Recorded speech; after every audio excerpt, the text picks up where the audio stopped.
immediate orders for the recruitment and training of thousands of new police personnel, alongside planned expansions within the Army and the DSS, signaling a broader push to reinforce internal security. While on the international front, Nigeria has deepened security cooperation with the United States following high-level talks in Washington. At the same time, President Tinubu renewed Africa's call for welding seats on the UN security, reinforcing the continent's demand for greater global representation. Back home at the National Assembly, lawmakers intensified pressure on the executive as the Senate called for urgent actions on insecurity and also passed a resolution classifying kidnapping as terrorism. And the lawmakers also proposed death penalties for convicted offenders. However, the House of Representatives pushed for tighter to improve grassroots protection. The Nigerian police announced the recall of over 11,000 officers from the VIP escorts duty to support community policing. Youth voices also entered the spotlight as the National Association of Nigerian Students issued a 14-day ultimatum demanding the dismissal of national prerogative and consider granting a pardon to the just convicted IPOB leader Nnamdi Kanu. These stories and more are coming your way. Please stay with us.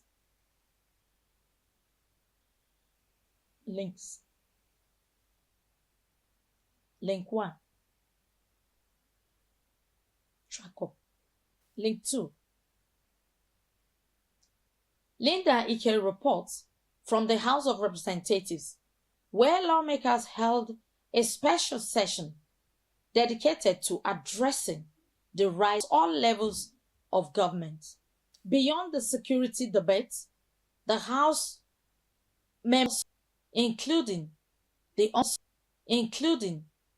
ongoing efforts to conclude the constitution, urging presidential pardon for the recently convicted IPOB leader Nnamdi Kanu. Here are the details. Nigeria is stepping up its global security diplomacy and tightening internal defense measures following a series of high-level engagements and presidential directives.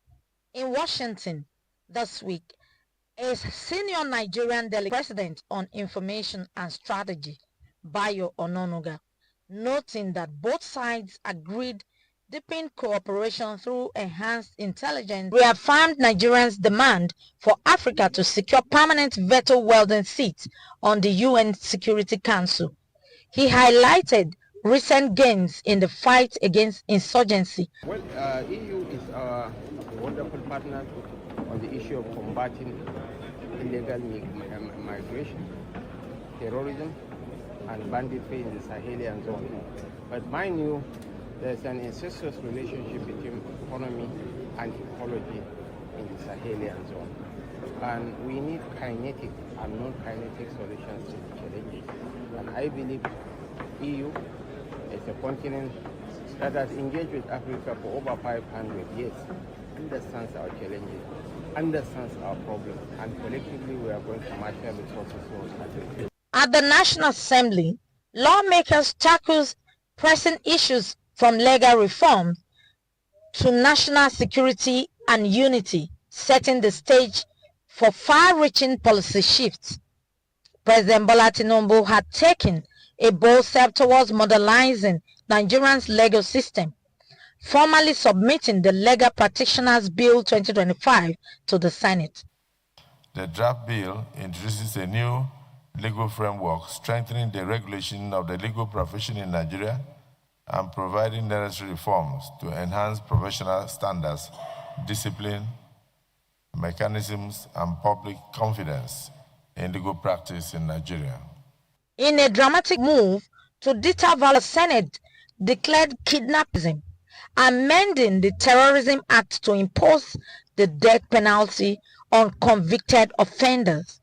Lawmakers argued the escalation of abductions in states like Kebbi, Kwara, and Niger states demands a strong legal response. Addition has been made that the laws of the Federation now on terrorism, anti-terrorism, all laws relating to terrorism and kidnapping, that kidnapping should be the penalty for kidnapping should be changed immediately to carry the maximum punishment. This has also been seconded, that henceforth, kidnapping should first be classified as a terrorist act and which should carry death penalty. In a separate development, the Senate rejected a bill proposed for the establishment of a National Ethical and Reconciliation Commission. The proposed for suggesting ongoing ethical conflicts and potentially entrenching division.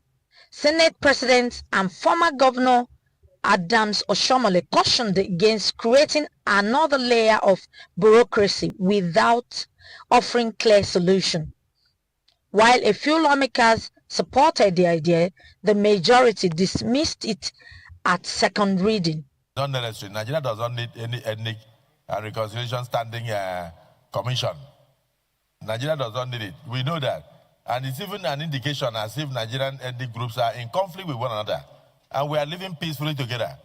But if you put the question now, they will say yes, because they want to prove to the colleague who brought the bill that they are with him. Linda Ike reports from the House of Representatives has held a special session dedicated to addressing the rising wave of insecurity across the country. During the deliberations, members underscored the urgent need for stronger security cooperation across all levels of government. Beyond the security debates, the House members also in the week touched on other critical national matters.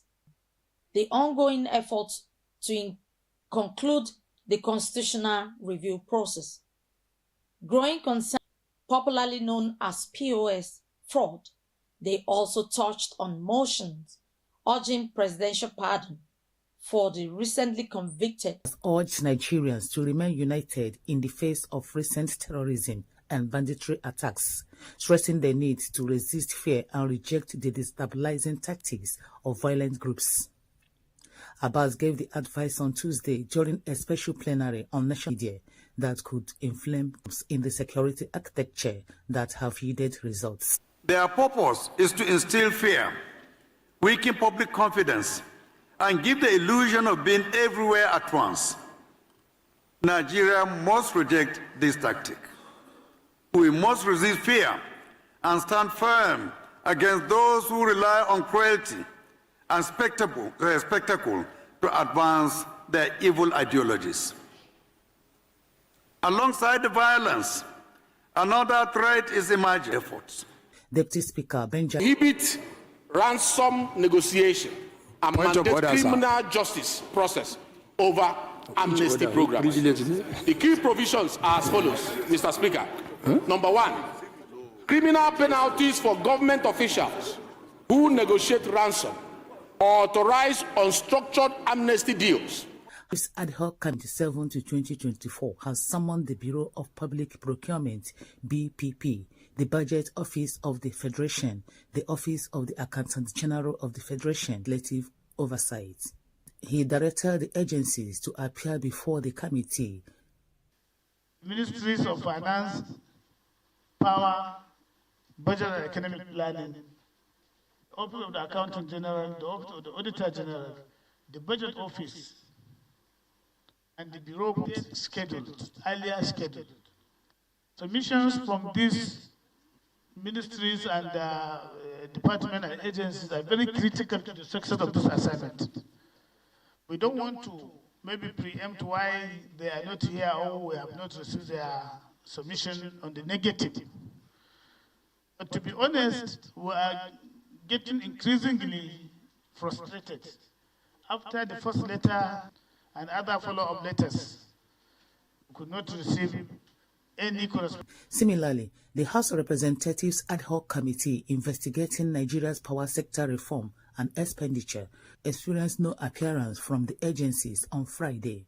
Ibrahim Aliyu expressed strong displeasure over the continued refusal of key government agencies and private sector operators to appear before it or submit requested documents. The sector is said to be privatized for increased efficiency.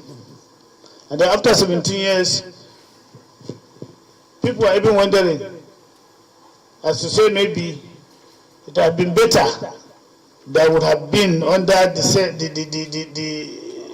NEPA, the defunct NEPA, than under this pseudo-privatized package. The discourse receives loans, receives even payments or grants from the federal government or other avenues, so that they can improve the distribution capacity. Well, as we are talking today, the generation has improved to 13,600 from the 6,000 that they have taken over, after expending nearly $35 billion US. And not to evacuate the generated energy to transmit, we have a challenge that we only transmit 6,000 plus of megawatts, wasn't about 6,000 or 7,000 megawatts. And these 7,000 megawatts are being paid by the government through embed to indemnify the GENCOs. And then when it comes to distribution, with the 11 discos we have, that they can distribute is a fraction of 3,000 plus. But yet, with the heavy expenditure from the side of government, from the loans, and then even the citizens are crying out. They are being surcharged. So whether anybody chooses to appear before this committee or not, the committee will go ahead to do its work. Linda Ike, MITV News. In continued government efforts to reinforce national security, Mariam Enahime reports on recent developments from the Nigerian Police Force and other security agencies. Key highlights it: redirecting manpower towards community policing and field operations. Security analysts view this as a strategic move towards rebuilding public trust and improving on-ground response time. More updates shortly. Please don't go away. The Inspector General of Police, Kayode Egbetoku, has confirmed the recall of 11,566 police personnel. He made this known at a meeting with senior officers at the force headquarters in Abuja. He stated that the moves align with ongoing reforms aimed at strengthening internal security and enhancing community policing. He noted that the redeployed officers with both security presence in rural and high-risk areas suffered from inadequate policing, adding that the measure is expected to improve response time, deepen community engagement, and support ongoing operations against criminal networks. However, following this announcement, a total of 11,566 personnel have been recalled and will be deployed to active policing duties immediately. The protection of our people, the defense of our communities, and the safeguarding of public order. It's important to emphasize that this action is a patriotic, forward-looking, and operationally prudent measure designed to strengthen our manpower capacity for critical frontline policing functions. With the security environment placing increasing pressure on unprotected populations and vulnerable communities, and in this regard, We wish to assure members of the public that this withdrawal will enable the force to expand deployment into areas where policing input has the most meaningful public safety outcomes. These include, but are not limited to, large-scale population protection operations, rural security fortification, intensified police visibility and patrol spread, investigative response expansion, and tactical containment of emerging violent threats. Simply put, this policy ensures that more officers are repositioned from personalized security duties to collective public protection responsibilities, where their presence and operational impact are most urgently required. Miriam Inahimion, MITV News, Abuja. Rose Njago brings reaction from the youth angle as the National Association of Nigerian Students raised strong concerns over recurring attacks on academic institutions. The student body has issued a 14-day ultimatum demanding a complete overhauling of the national security architecture, including the dismissal of top security chiefs accused of failing to protect students and campuses. Here is more in the report. The National Association of Nigerian Students has condemned escalating attacks on school and mass adoption of students, warning that the frequency and coordination of recent incidents shows that Nigeria is becoming a nation under siege. At a press briefing, NAS President Comrade Olushola Oludoja cried that the latest kidnapping in Kebbi and Niger states. It will be recalled that in Kebbi Manga community, gunmen killed a vice principal and adopted several students shortly after soldiers reportedly withdrawn from the area, sparking allegation of internal compromise. Further noted was another group adopted 215 students to reach private school in Niger State within 72 hours. Oludoje stated that the attacks follow a decade-long pattern of school invasion, citing Chibok, DPH, and Afek College of Forest adoption. He also criticized Nigerian security architecture for failing to protect school children and faulted the long-funded Safe School initiative for ineffective implementation. NAS further urged that the NSCDC Commander General and the Inspector General of Police should be sacked, while urging top security chief to investigate alleged lapses, insider involvement, and suspicious troop withdrawals. The association therefore issued a 14-day ultimatum for the government to rescue all adopted students and present a credible nationwide school security plan, warning of nationwide civil disobedience, including road and airport shutdown, if demands are not met. NANS is deeply concerned about the possibility of internal sabotage. We therefore call on the National Security Advisor, the Minister of Defense, the Chief of Army Staff, and Chief of Defense Staff to immediately set up a high level of investigation panel to uncover 1, the potential conspiracy or insider collaboration, security lapses, and command failure. 3rd, reason for repeated security withdrawal shortly before attack. And the 4th one, those responsible for exposing our students to danger. The Nigerian student community demand accountability, nothing less. Rose Njago reporting from Abuja, MITV News. Thank you for watching.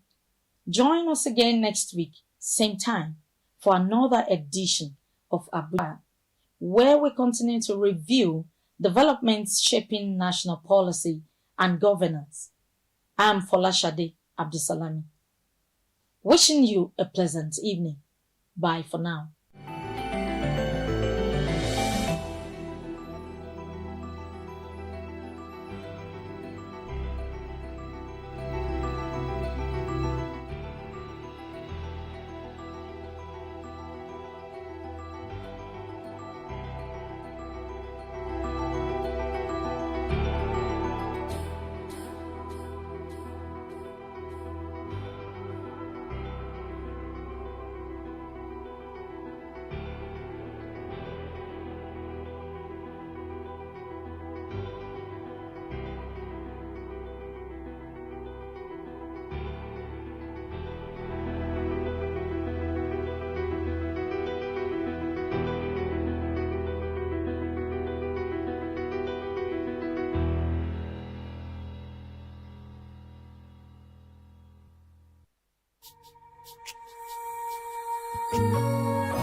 Just for me, you let your truth